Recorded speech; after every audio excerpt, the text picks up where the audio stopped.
In this episode of American Greed, Stephen Wilson says his investment fund is a surefire winner. You either work for your money or your money works for you. Investors even mortgage their homes to join his fund. He would encourage them to, as he said, unlock the dead equity in their homes. But investing with Wilson comes at a very high price. It absolutely killed my grandmother. She was crying about this when her heart burst and she died. But first, Larry Salander is one of the biggest names in New York's art world. He was a big deal. People would look at him and say, that's a really successful dealer.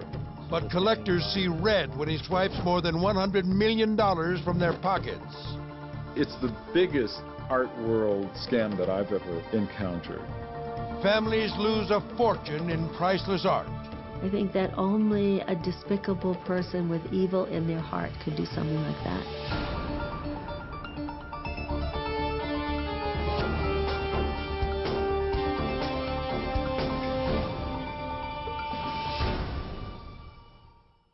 At 110, 120, 130,000. The world of fine art is a multi-billion-dollar industry where a single painting can fetch more than $100 million. New York is the capital of the art world. And here, in a luxurious townhouse on East 71st Street, Larry Salander runs one of the most prestigious galleries in town. His gallery was huge. It was palatial. Very large rooms, lots of marble, very impressive, very expensive. You'd see him in the auction rooms bidding. He seemed to have money. He was a first-class art dealer. Salander's clients range from hedge fund billionaires to entertainment industry A-listers, including Robert De Niro, Bruce Springsteen, and John McEnroe. But in October 2007, amidst a flurry of lawsuits, the gallery doors are locked. Several investors and clients claim Salander is selling their paintings without their knowledge and pocketing tens of millions of dollars. To put it very simply, I think he was a liar, a cheat, and a crook.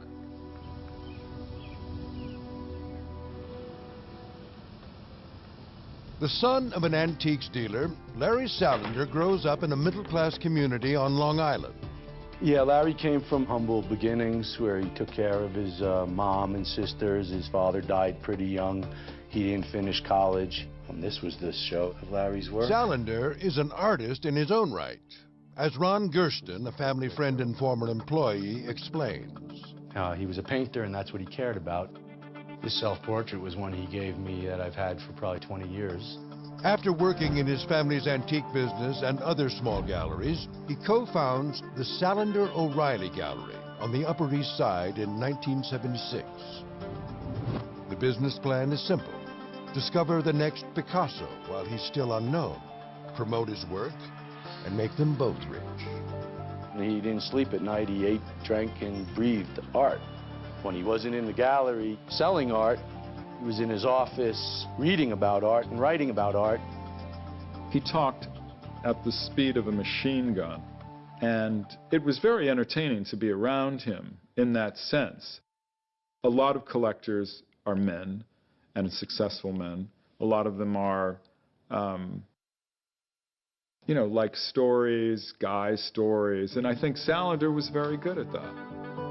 He specializes in the American modernists, painters like Stuart Davis and Ralston Crawford. Robert De Niro Sr., the father of the famous actor, is another favorite. His passion for their work is obvious. He would argue and explode and get loud and make his points strong about the art he believed in. Salander's instinct is usually right. By 1989, the successful gallery expands to a mansion on East 79th Street. But even though he's a big-time art dealer, Salander plays the role of a regular guy from Long Island.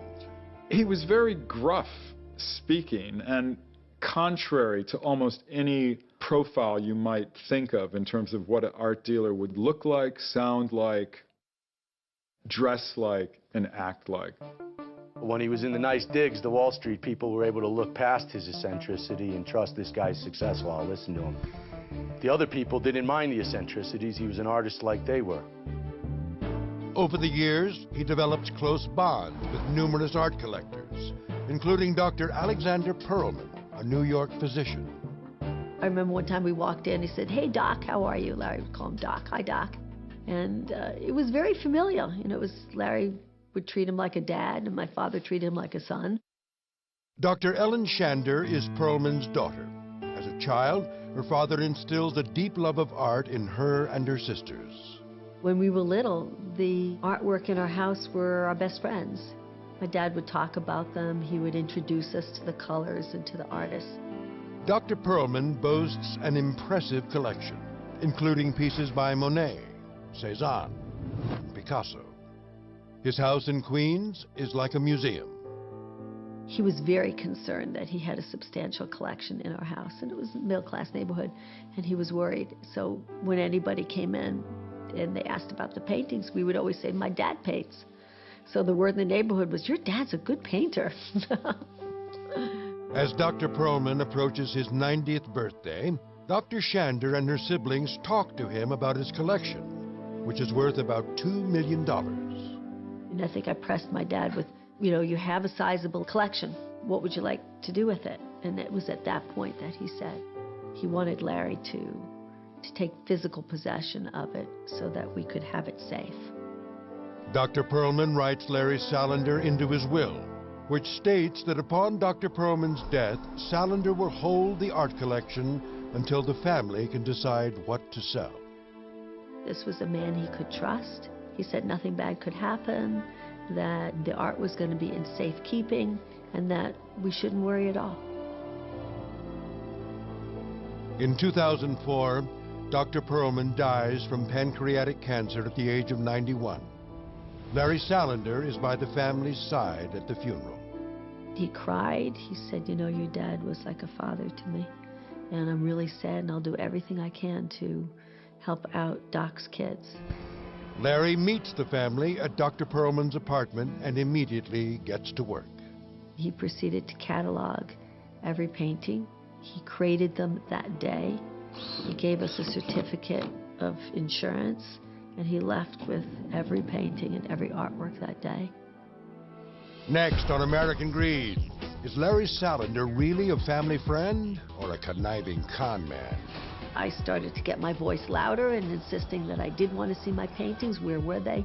And they got a security guard, a very big guy, and I'm a little person, and they basically threw me out.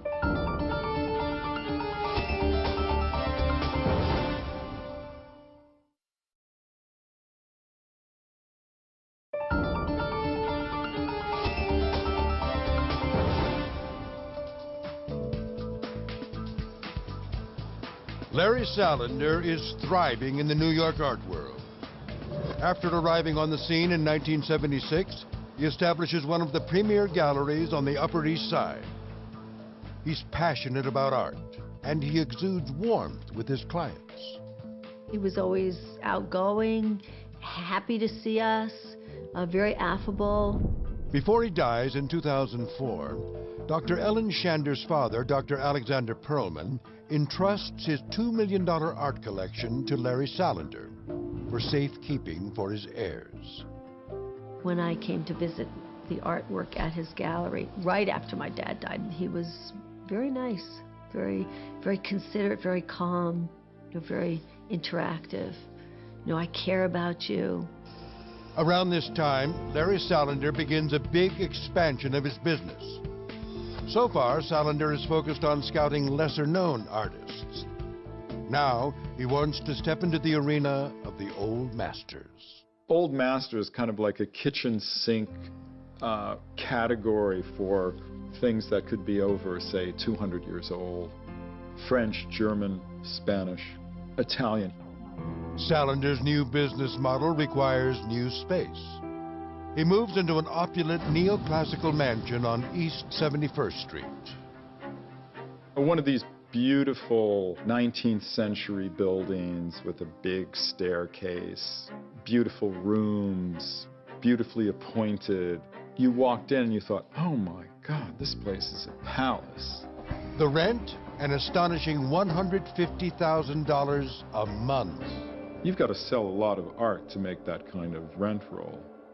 Salander spares no expense in his personal life either.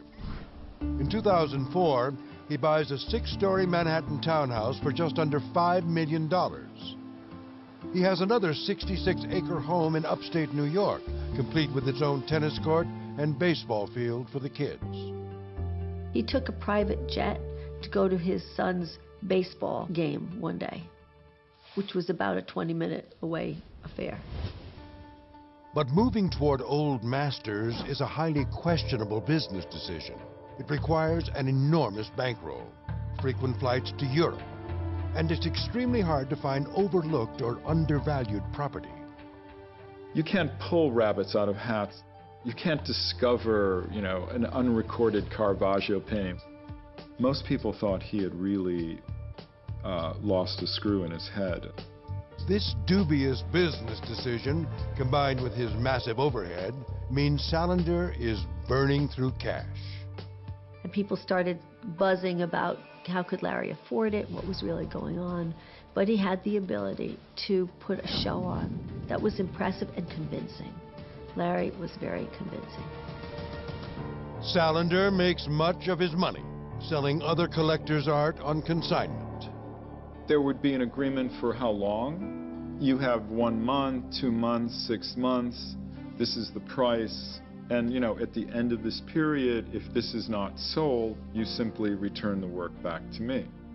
The piece over the fireplace is Milton Avery. Art collector Maurice Katz has known Salander for 25 years.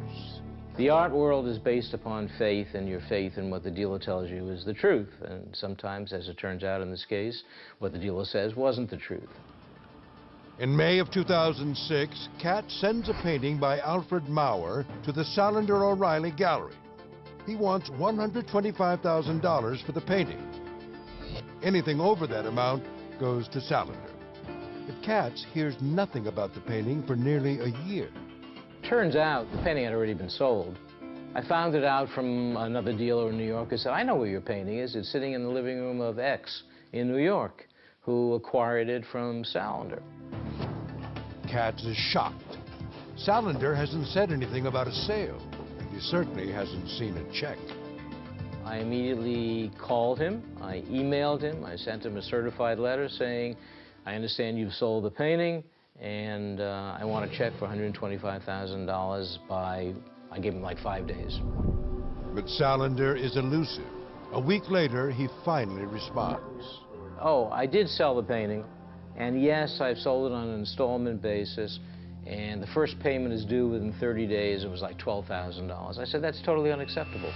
After Katz threatens to sue the gallery and report him to the authorities, Salander agrees to pay him the $125,000 in 2 installments of $62,500. The check finally arrived, maybe a week later, so I took it over to the bank immediately, and of course it was NSF, non-sufficient funds. Fed up and frustrated, he contacts the Maine Antique Digest, an art industry publication, to share his story. A reporter tells him he isn't the only one having problems with Salander, as dozens of other collectors are suing the dealer for missing artwork and money. The stories appear in several publications as the lawsuits multiply. He was cheating a lot of other people.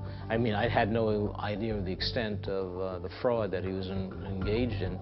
Salander is furious, thinking the bad press could wreck his business. He fires off a threatening email to Katz. And I was taking food out of his mouth and his poor little children's mouths, and he was going to sue me for libel and slander for millions of dollars because I had called him a crook. Dr. Ellen Shander hears the stories as well and worries about her father's collection.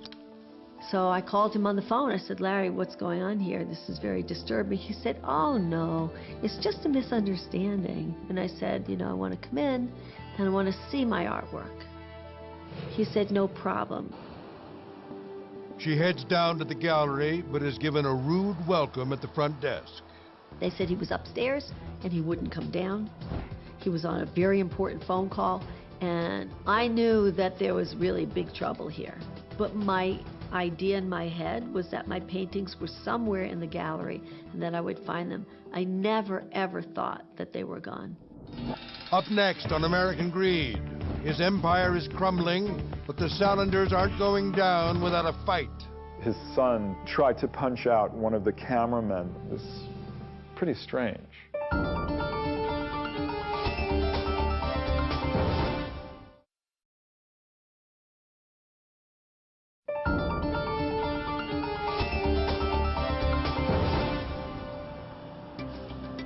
In the summer of 2007, Larry Salander appears to be a successful Manhattan art dealer. Salander travels around the world by private jet, owns multi-million-dollar homes, and runs a spectacular gallery chock full of priceless art. I don't think anyone ever questioned, like, you don't say, gee, I wonder if that guy pays his bills on time. You don't think about that when you're standing in a $40 million mansion on the Upper East Side. But by fall, longtime clients are starting to see through the masterful illusion Salander has created, when lawsuits claiming he owes money hit the press. I started hearing everybody talking in New York about, yeah, we know about Larry Salander. Salander is running two schemes. In some cases, he's selling paintings and conveniently forgetting to send the proceeds to the consigners, artists, and their estates. Victims include Robert De Niro, who believes 12 of his father's paintings have been stolen. He was simply stealing paintings from estates or people that weren't keeping track of what was really in the gallery. Salander's also selling shares of paintings, but the numbers don't add up. In one notorious case, he sells shares equivalent to 350% of the painting's value. This scam is exactly what happens to former tennis pro John McEnroe, a gallery owner himself, and longtime friend of Salander. There's something kind of evil about it in terms of, you have someone in your confidence and then you fleece them. And it's not just one, it's not like Robin Hood or something. He was really ripping everybody off. By October of 2007, Salander is facing nearly 50 suits, claiming he owes $100 million. Lawsuits were just literally like coming into the courts, being filed every day.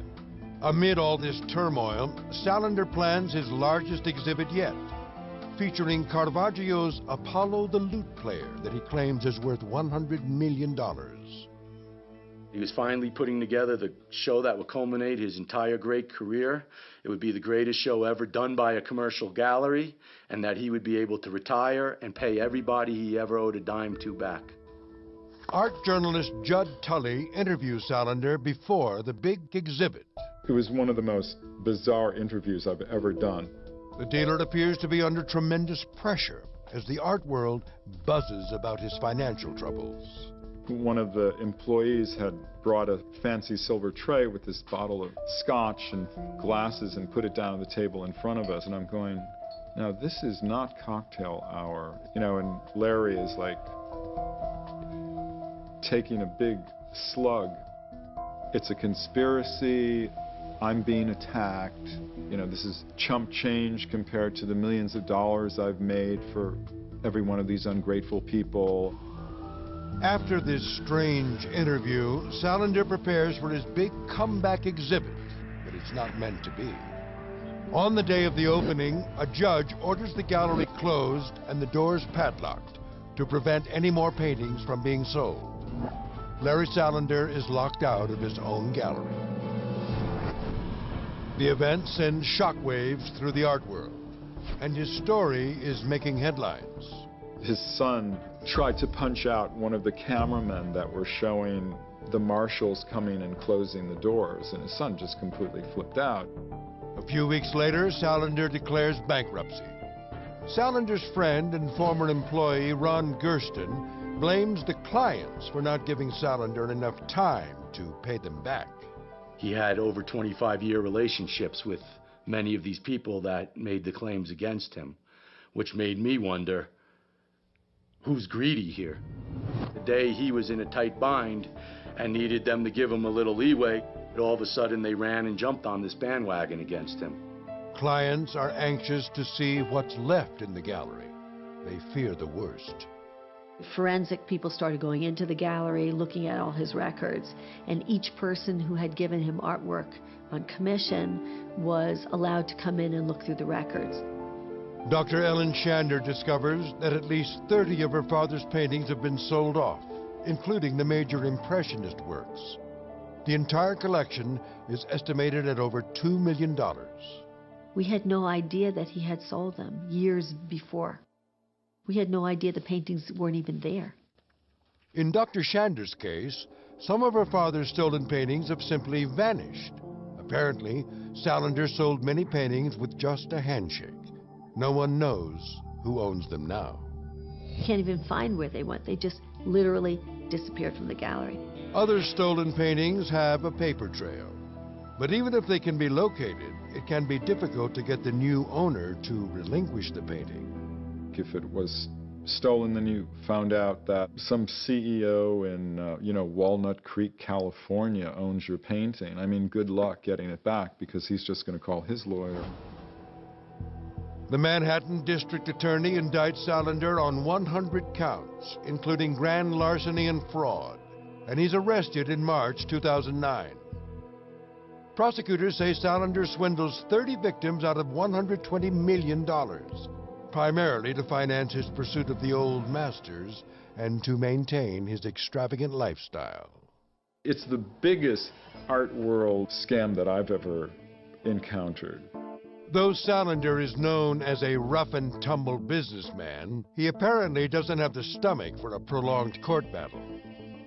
In March 2010, Larry Salander pleads guilty to 29 counts of grand larceny and 1 count of scheming to defraud. Larry wanted to fight all the charges against him. He didn't have any money for lawyers. He didn't want to drag his family through an ongoing process.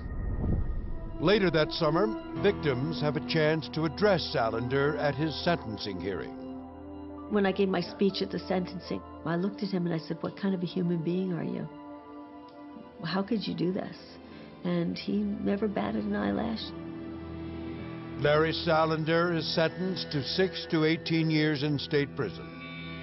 As for the artwork left in the gallery, much of it remains tied up in bankruptcy proceedings.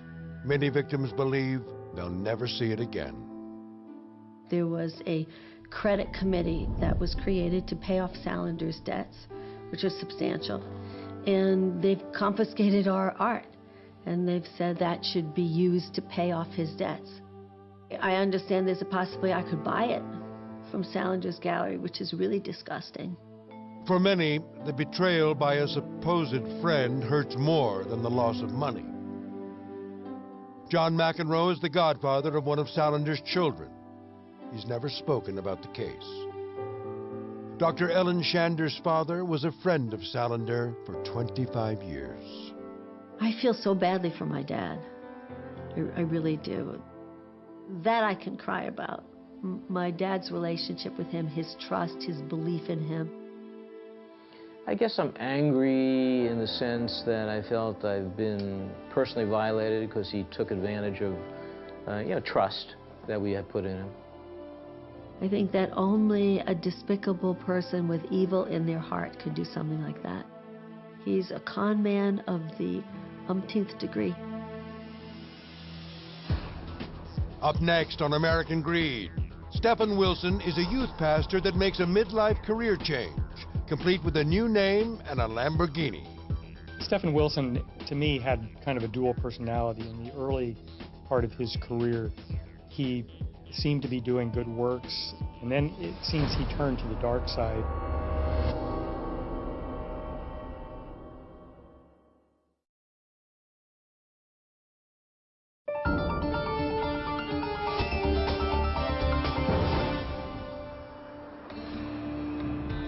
Folsom, California, a small Northern California town best known for its prison, made famous in the song Folsom Prison Blues by Johnny Cash. Folsom is the hometown of another man in black, Stephen Wilson, a self-made investment guru. And so that's what a hedge fund vehicle allows you to do. It makes your money work for you. Wilson is a late arriver to the world of high finance, taking up a career in investing in his 40s. But Wilson seems to have a knack for his new trade. He lived in a lavish home, drove luxury vehicles, seemed to be very successful. But looks are deceiving. The huge investment returns Wilson promises are nothing more than smoke and mirrors. He never really made any money. It was more or less, was he down a lot or was he down really a lot? The story of Stephen Wilson begins in the mid-1980s, back when he is known by his given name of Stephen Wilson. He originally finds his calling in the Christian Evangelical Church. He had been a youth minister at one point. He had traveled to several countries and claimed to be doing some type of charity work. In 1986, he founds Shake the Nations, an international youth mission group. Shake the Nations was a nonprofit ministry that he was president of. They would do summer revivals. But Wilson is more interested in stealing identities than in saving souls. He had a small staff of people working for him, and he had gotten their social security numbers and their other biographical data. And he took employees' information and actually opened credit cards in their name, where he was making payments and doing things for personal use. In December 2002, Shake the Nations is shut down, and Wilson pleads no contest to forgery and theft of access card information. Following a 90-day jail sentence, Wilson is back on the streets, but deep in credit card debt. There was probably about $600,000 of debt associated to Shake the Nations. After struggling financially for a few years, he declares bankruptcy in 2005. Wilson decides to make a fresh start. He even legally changes his name from Stephen K. Wilson to Stefan A. Wilson, allegedly to get back to his German heritage. That's odd to me because he changed his name from Stephen Karl-Heinz Wilson, which sounds pretty German to me, to Stefan Andre Wilson, which sounds a little more French to me. The U.S. Attorney's Office says Wilson has an ulterior motive.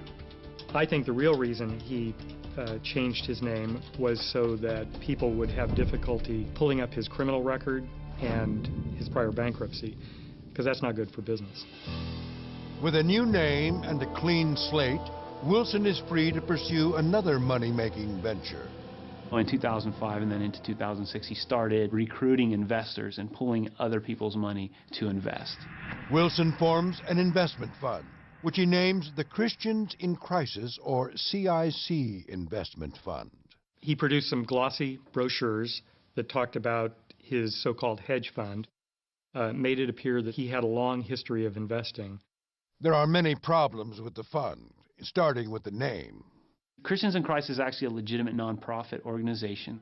He essentially, in our opinion, hijacked the name to use for his investment fund. Potential investors in the CIC fund are unaware of Wilson's past. We were calling him Steve. He said his real name was Stephen, but he goes by Steve as a nickname, so. Real estate broker Tim Mankey first hears about Wilson through a family friend. During a visit to his office, Wilson pledges him annual returns of 17 to 22%. As a seasoned investor, Mankey finds the promise suspicious, but still somehow attractive. He asks Wilson for proof of his success. Being a little cynical, I said, okay, well, how much money do you have in this fund? I want to see it. So he logged into one of his stock accounts, and in that account, I think it was $5.3 million at the time. Mankey takes the plunge and invests $100,000 with Wilson. People had the choice of getting your monthly payment every month or letting it sit away and compound and grow. Mankey chooses to let it grow, or so he thinks. Darlene Rickaby doesn't have that luxury. Retired and living alone, she needs some extra income. Well, I had had a stroke, and I was worried about my money not being enough, lasting me the rest of my life. Wilson eases her concern, telling her he can provide her with a monthly revenue stream. The pitch sounds appealing, and then Wilson seals the deal by stressing his religious background. He told me that he had been a preacher at one time. Christian in Christ. It all just fell into what I believed in, and it made me feel good, made me feel like I could trust this man. After Wilson promises her returns of 24% a year, she withdraws $100,000 from her savings and invests in the fund. Later, I got some paperwork and it said 18%. And so I called and asked about that, and he said, oh, if I told you 24, we'll stay with that. It seems like Wilson just snaps his fingers and changes the rate of return.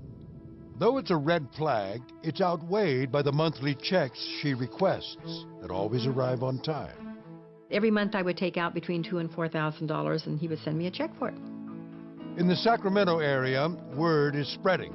Stephen Wilson can make you rich, but it comes at a cost. Next on American Greed. It absolutely killed my grandmother. There's no doubt in my mind. She was crying about this when her heart burst and she died.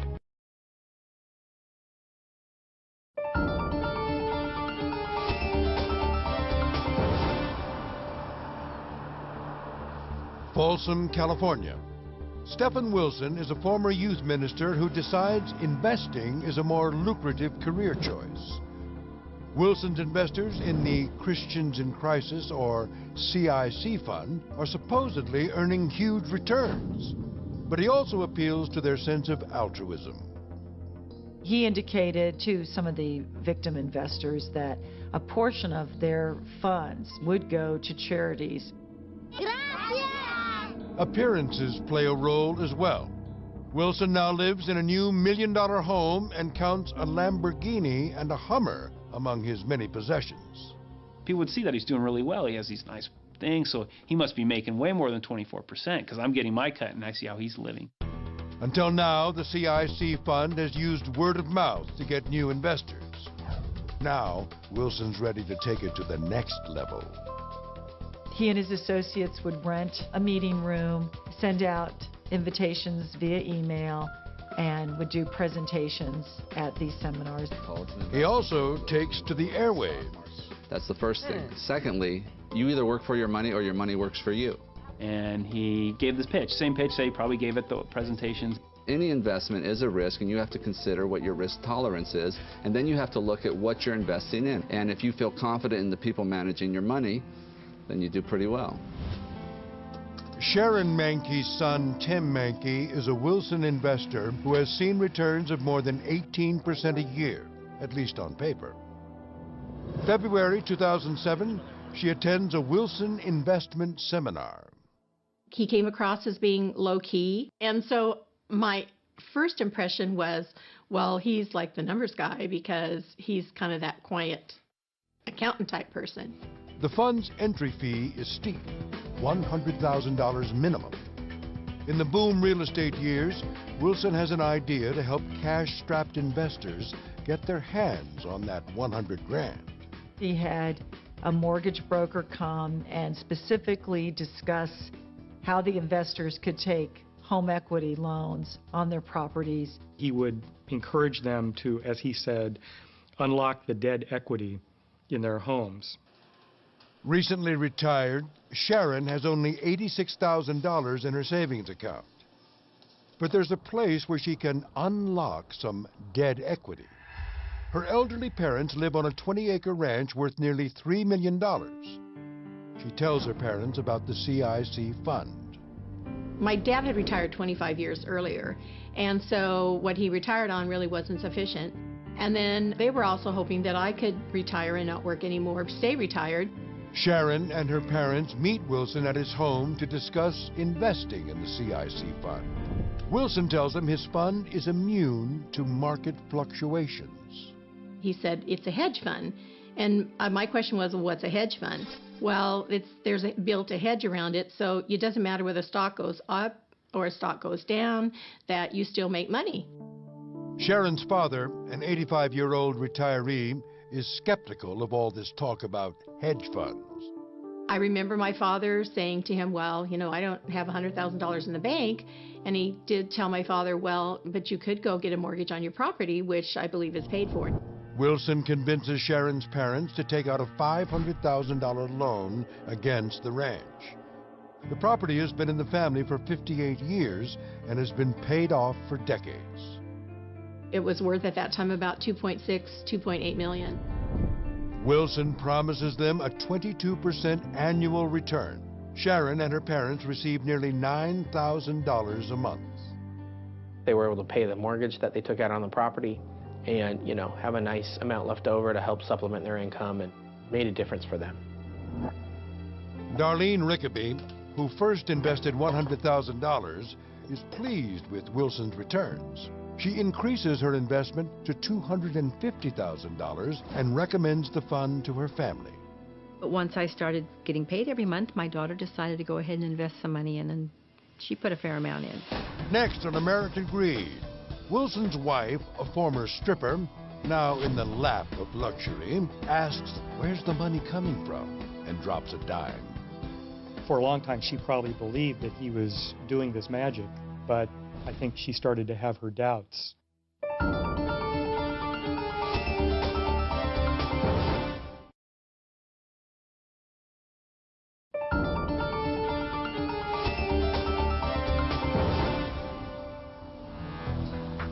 In 20 years, Stephen Wilson has gone from youth minister to hedge fund owner. Touting his supposedly religious background, Wilson persuades 80 people to invest with him. Many borrow hundreds of thousands of dollars against their homes for the privilege. The people who were in the fund who were getting paid out every month, they got their checks like clockwork. Boom, every month they got their money. The fund is great for Wilson, too. He purchased a Lamborghini. He bought a $90,000 yacht. He purchased a diamond ring. He traveled. He traveled quite a bit. But just when it seems nothing will break his amazing run of profits, in 2007, an unlikely figure brings it all crashing down. Remarkably, it isn't a wary investor who blows the whistle on what looks like a Ponzi scheme. His wife actually brought the case to our attention. Wilson's wife, who lives in the million-dollar home, drives the fancy cars, and wears the diamond jewelry, isn't convinced of her husband's money-making acumen. I think for a long time she probably believed that he was doing this magic, but I think she started to have her doubts. And when her marriage turns sour, those doubts become stronger. In July 2007, Wilson's wife brings CIC documents to the FBI. And it became obvious pretty quickly that this was probably a Ponzi scheme. The documents tell a tale of brazen fraud. He kept purporting through the monthly statements that everything was okay, when in fact it was glaringly not okay. He continued the scheme by telling people, by lying to them, of his success rate. Wilson's records also reveal staggering investment incompetence. He brought in about $14 million. He invested about $6 million of that and had breathtaking losses. In a relatively short period of time, he managed to lose about 98% of that money. While $6 million is dissipated in the stock market, another $6 million is blown on his luxurious lifestyle. Yeah, I guess, I paid for the guy to have a Lamborghini, which, I never had one, but evidently he got one with my money, so. Wilson's fraud is exposed, and so is he. Far from being the squeaky clean church-going hedge fund manager, he's actually a proven criminal with an ex-stripper for a wife. No, of course, and I wouldn't have invested with him if I'd known about his wife either. But I didn't find out about her until it was too late. But Wilson's wife is now the law's best friend. As she tells the feds, he's been stockpiling cash and crafting an exit strategy. He was exploring different ways to leave the country, various countries to go to. Places he could go that didn't have extradition, that's where we could go after him and get him. Places where he could go and, find work. Places where he could hide money. Armed with this information, the feds haul him in. In February 2008, Stephen Wilson is arrested for running a fraudulent investment program.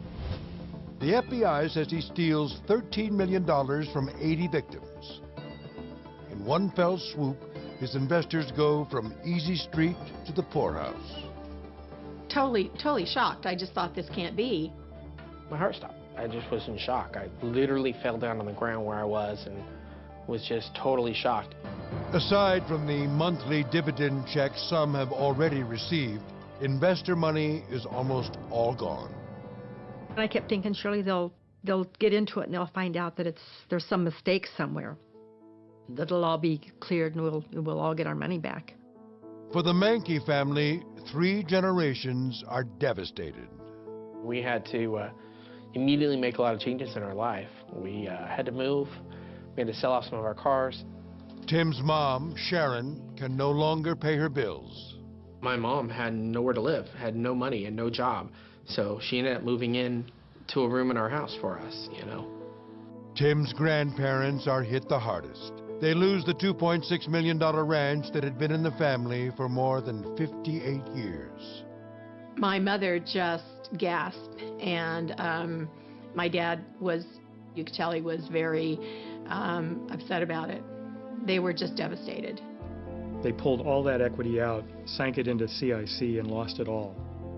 And as a result, you have 3 generations who lost their homes, including the family farm.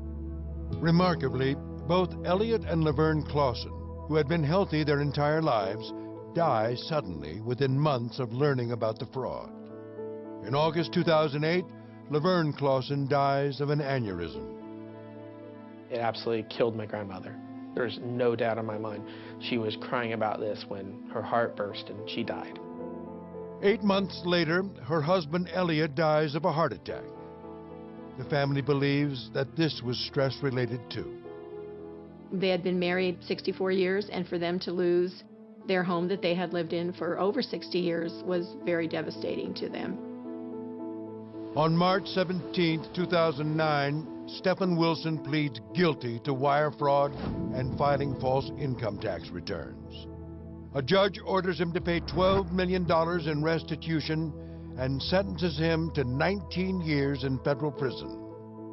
I'm glad to see he didn't walk, but I think it should have been a longer term. I mean, he destroyed a lot of lives. I think he should have been in jail for the rest of his. Wilson's victims now must rebuild their lives. Not an easy task in what's supposed to be the golden years. You know, it's survival. What do I do that at 63 now I have no retirement? I thought I would be retired and I could stay home and relax and play with my granddaughters. I had their money in that. It was part of that money too, their college money. I've lost that too. And I thought it would just be a nice retirement, and it's not. Now I have to worry about trying to find work. You know, instead of having the fancy lifestyle we always saved and put away, and, you know, came back to that all that saving and put away, it was worthless. It's all gone just like that.